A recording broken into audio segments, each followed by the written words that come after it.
नमस्कार। घटना चक्र बुक वीडियो के इस शैक्षणिक मंच पर आपका स्वागत है। हमारा उद्देश्य है ज्ञान को सरल, स्पष्ट और सुलभ रूप में आप तक पहुंचाना।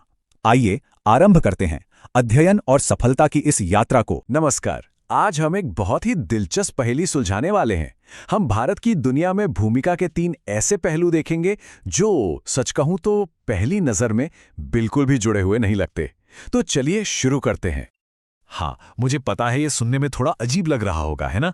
कहाँ एक शहर, कहाँ वो बर्फीला अंटार्कटिका और कहाँ एक ग्लोबल प्लान। इन तीनों का आपस में क्या लेना देना हो सकता है?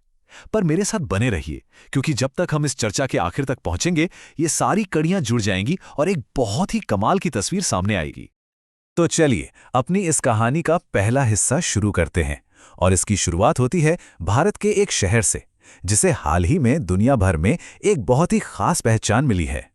जी हां, हम बात कर रहे हैं केरल के कोझिकोड की। साल 2023 में इसे यूनेस्को ने सिटी ऑफ लिटरेचर का खिताब दिया है, मतलब साहित्य का शहर। सोचिए ये कितना बड़ा सम्मान है। ये दिखाता है कि उस शहर की साहित्यिक विरासत कितनी गहरी और अहम है। लेकिन रुकिए, यह सिर्फ एक कल्चरल टैग नहीं है और यही बात इसे और भी ज़्यादा इंटरेस्टिंग बना देती है।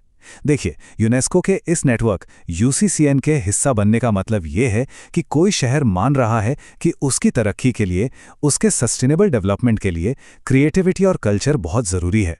असल में ये भारत की सॉफ्ट पावर का एक बेहतरीन उदाहरण है, मतलब अपनी संस्कृति और कला के दम पर दुनिया में अपनी एक खास जगह बनाना। तो ठीक है, ये तो हुई साहित्य और संस्कृति की बात। अब गियर बदलते हैं और शब्दों की दुनिया से निकलकर सीधा चलते हैं साइंस की दुनिया में। और ये सफर हमें एक शहर से ले जाएगा सीधे पृथ्वी के सबसे ठंडे, सबसे सुनसान महाद्वीप पर। 3। हो सकता है ये नंबर सुनने में छोटा लगे, लेकिन जरा सोचिए, अंटार्कटिका जैसी मुश्किल और खतरनाक जगह पर 3 एक्टिव रिसर्च स्टेशन चलाना, ये कोई छोटी बात नहीं है। ये सीधे सीधे भारत की साइंटिफिक ताकत और दुनिया भर के विज्ञान में योगदान देने के उसके इरादे को दिखाता है। और ये कोई आज की बात नहीं है, ये एक लंबा सफर रहा है।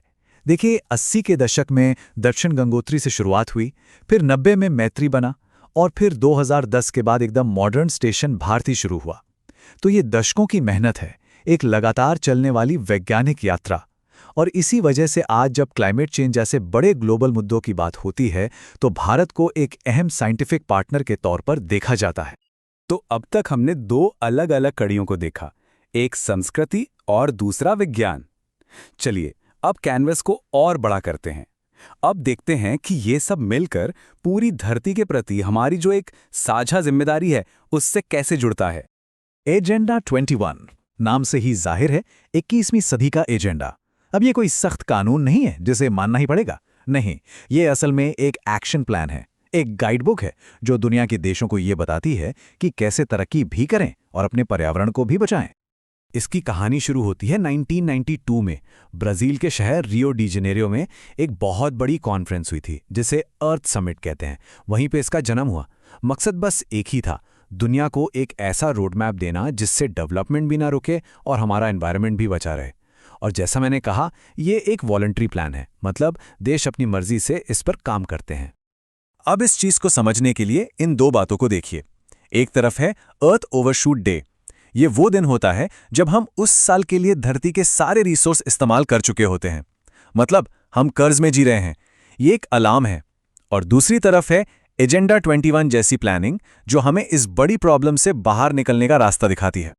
तो हम घूम फिरकर वापस अपने पहले सवाल पर आ गए, कोझिकोड, अंटार्कटिका और एजेंडा 21।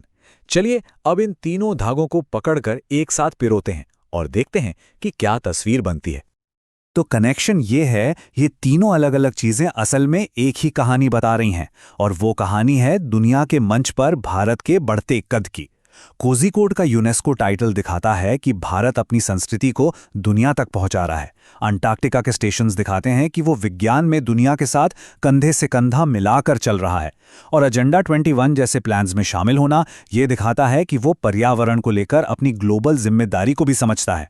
कल्चर, साइंस और एनवायरमेंटल रिस्पॉन्सिबिलिटी, ये तीनों मिलकर भारत की ग्लोबल छाप को पूरा करते हैं। तो ये हमें एक आखिरी सवाल पर लाकर छोड़ता है।